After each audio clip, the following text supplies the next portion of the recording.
السلام علیکم۔ کتاب سٹوریز چینل میں نئے آنے والے دوستوں کو خوش آمدید کہتے ہیں۔ جو آپ بیتی آج میں آپ کو سنانے جا رہی ہوں وہ سن کر بہت سارے لوگوں کو شاید یقین نہ آئے کہ آج کے ترقی یافتہ دور میں بھی ایسا ہو سکتا ہے، لیکن سچ تو یہ ہے کہ آج بھی عورت کی نہ تو کوئی عزت ہے نہ ہی کوئی مقام۔ عورت کو بھیڑ بکریوں کی طرح سمجھا جاتا ہے۔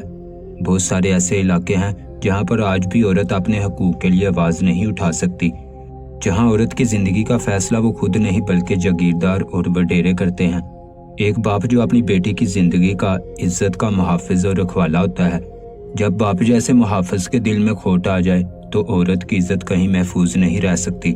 میرے ساتھ بھی کچھ ایسا ہی ہوا۔ میں آج بھی اپنے باپ کی ایسی حرکت پر زندہ لاش بنی زندگی گزار رہی ہوں، نہ جیتی ہوں نہ مرتی ہوں۔ میرا تعلق سندھ کے ایک پسماندہ علاقے مٹھی کے ایک قصبے سے ہے۔ میرا تعلق ایک انتہائی غریب گھرانے سے تھا۔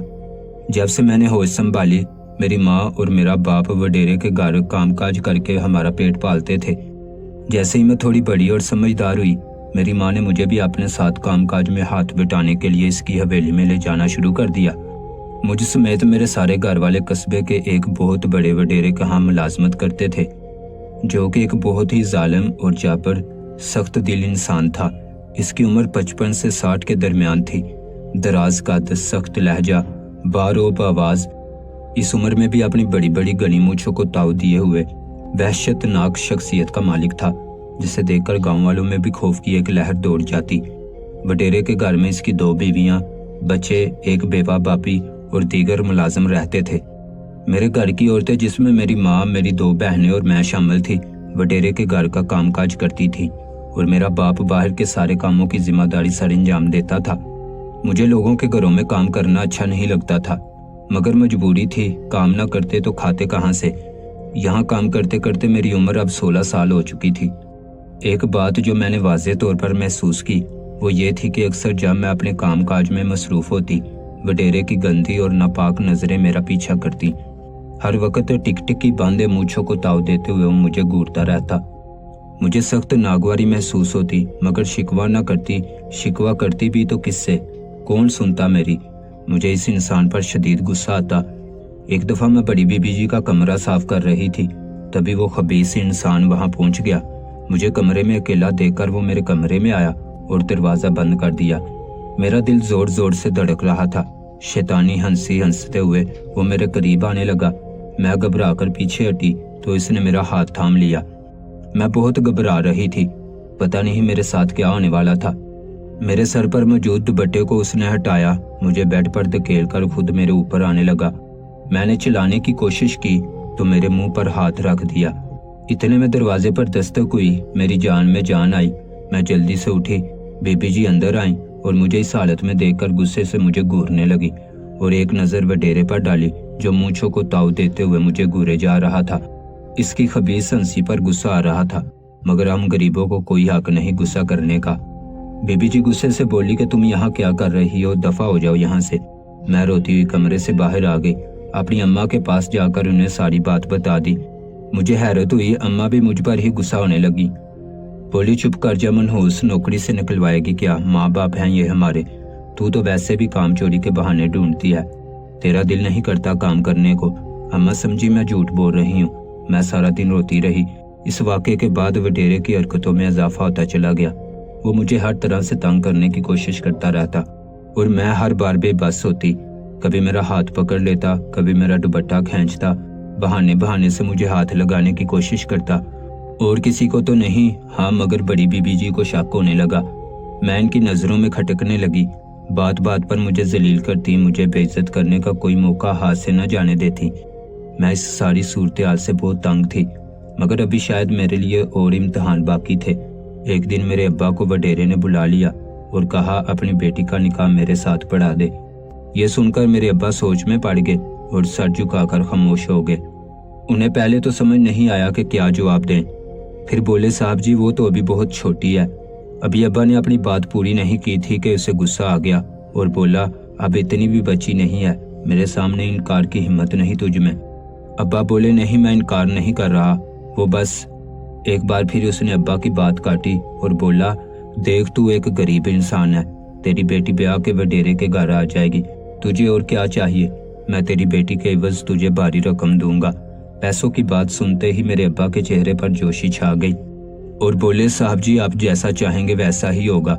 वडेरे के चेहरे पर मकाराना हंसी छा गई। अब्बा घर आए और आकर अम्मा से सारी बात कह डाली, साथ ही भारी रकम मिलने की खुशखबरी भी सुना दी। अम्मा पहले तो परेशान हो गई, फिर अब्बा ने समझाया, परेशानी वाली क्या बात है, अमीर घर में जा रही है, कोई कमी नहीं होगी, फिर हमारे दिन भी बदल जाएंगे, हमें बाकी बच्चियों का तो भी सोचना है। हम इस रकम से इनकी शादियां अच्छी जगह करेंगे। अब रोज रोज तो वडेरे मिलने से रहे, इनकी शादियों पर तो खुद से खर्चा करना पड़ेगा। अम्मा को अब्बा की बात में वजन लगा और वो खामोश हो गई। मैं जो बेखबर सो रही थी, मुझे क्या पता था मेरी तकदीर का फैसला हो चुका है। सुबह जब हम काम पे जा रहे थे, अम्मा बोली, अब हमारे भी दिन बदलने वाले हैं। अल्लाह ने हमारी सुन ली। मैं जो हर चीज से बेखबर थी, खुशी से बोली, सच्ची अम्मा, कौन सा खजाना हाथ लगा है? अम्मा बोली, बस समझ ले खजाने से कम नहीं, तू बड़े नसीबों वाली है। मैं हैरत से अम्मा की बात सुनकर बोली, मैं कैसे नसीबों वाली हूँ? ऐसी भी क्या बात है? अम्मा बोली, वडेरे का रिश्ता आया है तेरे लिए, इससे बढ़कर खुशी की क्या बात हो सकती है? मेरे कदम जो चलते चलते रुक गए। मुझे अम्मा की बात पर यकीन नहीं आ रहा था। मैं तड़प कर बोली, मैं इस बुढ़े से कभी शादी नहीं करूंगी, मेरे बाप की उम्र का है वो। अम्मा कुछ तो ख्याल कर। अम्मा ने कहा, तुझसे किसी ने तेरी मर्जी पूछी है? भला बाप की उम्र का है तो क्या हुआ? वडेरे की बीवी बनकर राज करेगी तू राज। अम्मा की बातें सुनकर मेरे आंसू बेअख्तियार बहते जा रहे थे। कोई रास्ता नजर नहीं आ रहा था। मेरे माँ बाप की आंखों पर लालच की पट्टी बंध चुकी थी। इन्हें अपनी बेटी के आंसू भी नजर नहीं आ रहे थे। मैं सारा दिन बुझे हुए दिल के साथ काम करती रही। कुछ दिनों के लिए वडेरे की दोनों बीवियां और बच्चे किसी शादी पर गए हुए थे। इन्हीं दिनों वडेरे ने भारी रकम मेरे अब्बा को देकर रातों रात मुझसे निकाह पढ़ा लिया और मुझे अपने साथ ले आया। घर पर मुलाजमों के अलावा कोई नहीं था। घर के सबसे छोटे और बदनुमा कमरे में मुझे लाकर फेंक दिया गया। थोड़ी देर बाद दरवाजा खुला और लड़खड़ाते कदमों के साथ वडेरा अंदर दाखिल हुआ। उसने शराब पी रखी थी और मेरे करीब आकर बैठ गया। मुझे इससे घिन आ रही थी। मेरे सर से दुपट्टा उतारकर उसने एक तरफ फेंका और मुझे मेरे बालों से पकड़कर बोला, बड़ी अकड़ दिखाती थी, अब कहाँ जाएगी बचकर, भारी रकम देकर खरीदा है तुझे, आज तेरा पूरा फायदा उठाऊंगा। यह कहकर उसने अपनी हवस की आग बुझाई। मैं खुद को बचाती रही, मगर इसने पूरी तरह मुझे काबू किया हुआ था। मेरी हालत खराब हो चुकी थी और वो कमीना इंसान अपने इरादे में कामयाब होकर वही गहरी नींद सो गया। मैं सारी रात रोती रही। कब सुबह की रोशनी हुई मुझे पता ही ना चला, क्योंकि मेरी जिंदगी में तो अब अंधेरा ही अंधेरा था। कुछ दिनों बाद वडेरे के बीवी बच्चे भी आ चुके थे। मुझे इस घर में देखकर मुलाजमों से पूछा तो इन्होंने सब सच बता दिया। सच सुनने की देर थी, बीबी जी मुझे बालों से घसीटते हुए कमरे से बाहर ले आई, जहां बाकी सब मुलाजम, वडेरे के बच्चे और दूसरी बीवी भी मौजूद थी। मेरी अम्मा भी वही मौजूद थी। सबके सामने मुझे मारा पीटा और मारते मारते बोली, कम ज़रफ़ नमक हराम, मुझे पहले ही तेरी नीयत पर शक था, तेरे तेवर ठीक नहीं लगते थे, इस घर पर और दौलत पर तेरी नज़र थी, अपनी अदाओं से तूने वडेरे पर जादू चलाया, अब इस घर में गुस्सा आई है, यह भी नहीं सोचा कि तेरे बाप की उम्र का है, तुझे बसने नहीं दूंगी मैं। और न जाने क्या कुछ कह डाला। मार खा खा कर मेरे कान ही सुन पड़ गए। मारती जाती और मुझे जलील करती जाती, साथ ही मेरी अम्मा को भी कोसती जाती, जो मुझसे नजरें बचाए छुप कर खड़ी थी। दूसरी बीवी भी चुप न रही। मैं फुटबॉल की तरह मार खाते हुए कभी किसी के कदमों में जा गिरती तो कभी किसी के। हर कोई मुझे मार रहा था। जब सब मारते मारते थक गए तो मुझे वही बेहाल छोड़कर अपने कमरों में चले गए। मेरी अम्मा पानी लेकर मेरे पास आई और मैं बिखरे बालों के साथ बेसुध उन्हें देखे जा रही थी। भला कोई जख्म देकर भी मरहम रखता है। वडेरे की दोनों बीवियां अच्छे खासे खाते पीते घराने से तल्लक रखती थी, इसलिए इनका काफी रौब था। किसी की हिम्मत नहीं पड़ती थी इनके सामने बोलने की। मैं बहुत अरसा सबके तशद्दुद का निशाना बनती रही। खुद वडेरा भी मेरे पास आता, अपनी हवस की प्यास बुझाता और चला जाता। बीवी के हकूक, बीवी की इज्जत और मुकाम से भला इससे क्या गर्ज थी। वो तो बस अपनी जिस्मानी तस्कीन के लिए मुझे लाया था। मेरे पास आता, अपना मकसद पूरा करता और चला जाता। देखते ही देखते मेरी हालत खराब होने लगी। मेरा रंग पीला पड़ चुका था। मैं बीमार रहने लगी। वडेरे की बीवी ने मुझे मेरे माँ बाप के साथ घर भेज दिया और कहा, कुछ दिन रखो, अपनी बीमार बेटी को हमसे नहीं संभाली जाती। हुक्म की तमील करते हुए अम्मा अब्बा मुझे अपने साथ ले आए। मेरी हालत दिन ब दिन ख़राब होती गई। आखिर जब तबीयत ज़्यादा ख़राब हुई तो अम्मा मुझे लेडी डॉक्टर के पास ले गई।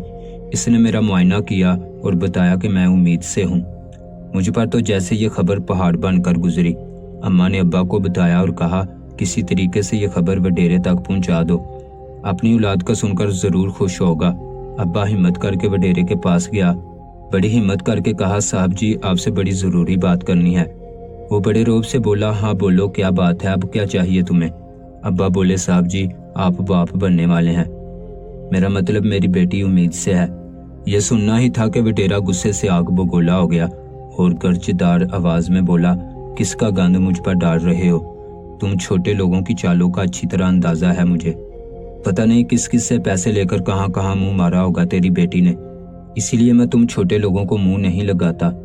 ज़रा सी लिफ्ट क्या करवा दी तुम लोग तो गले पड़ गए मेरे, दफ़ा हो जाओ यहाँ से। उसने धक्के देकर मेरे अब्बू को ना सिर्फ घर से निकाल दिया बल्कि नौकरी से भी निकाल दिया। इस पर सितम यह कि बाद में डाकिए के हाथ मुझे तलाकनामा भी भिजवा दिया। मुझ पर तो जैसे क़यामत गुजरी हो। इतनी कम उम्र में इतने सारे इम्तिहान, इतनी आजमाइशें, ऐसा कौन सा गुनाह किया था मैंने जिसकी इतनी भारी कीमत चुकानी पड़ी। या सिर्फ एक औरत होना ही मेरा जुर्म था। मैंने एक बेटे को जन्म दिया, मैं घर में बंद होकर रह गई थी। मेरे बाप ने लालच में आकर अपना बोझ कम करने की बजाय मजीद बढ़ा लिया। अब ना सिर्फ मेरी दूसरी बहनों की ज़िंदगी ख़राब हुई बल्कि मेरे बच्चे की सूरत में एक और फ़र्द का इजाफा हो गया। लोग तरह तरह के सवाल करते, बच्चे को सवालिया नज़रों से देखते, मेरे किरदार पर उंगलियां उठाते। कोई मेरी आप बीती पर यकीन न करता। मेरी बहनों के रिश्ते आते तो सब मेरे शोहर और बच्चे के बाप का पूछते। सबकी शक बड़ी नज़रें मुझे लाजवाब कर देती। कोई यकीन न करता मुझ गरीब की बेटी से किसी वडेरे ने शादी की थी। लोगों को सब फर्जी लगता था मगर मुझ पर बीत चुकी थी।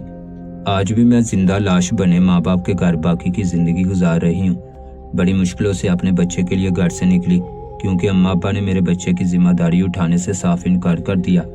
हालांकि मेरी शादी का फैसला भी इनका था, मैंने तो बस तामील की थी मगर आगे का सफ़र मुझे अकेले ही काटना था। अपने बच्चे का पेट पालने के लिए मजबूरन लोगों के घरों में कामकाज करती हूँ क्योंकि मैं एक माँ जो हूँ। पहले बेटी बनकर बाप के लिए कुर्बानी दी, फिर बीवी बनकर हवस और जुल्म का निशाना बनी रही। अब माँ बनकर बाकी ज़िंदगी की सारी मुशक्क़तें अपने बच्चे के नाम कर दूंगी। मेरी दिल से दुआ है मेरा बेटा बड़ा होकर किसी औरत की ज़िंदगी तबाह न करे। एक डर लगा रहता है कहीं ये भी वो सब न करे जो इसके बाप ने मेरे साथ किया। आखिर इसकी रगों में खून जो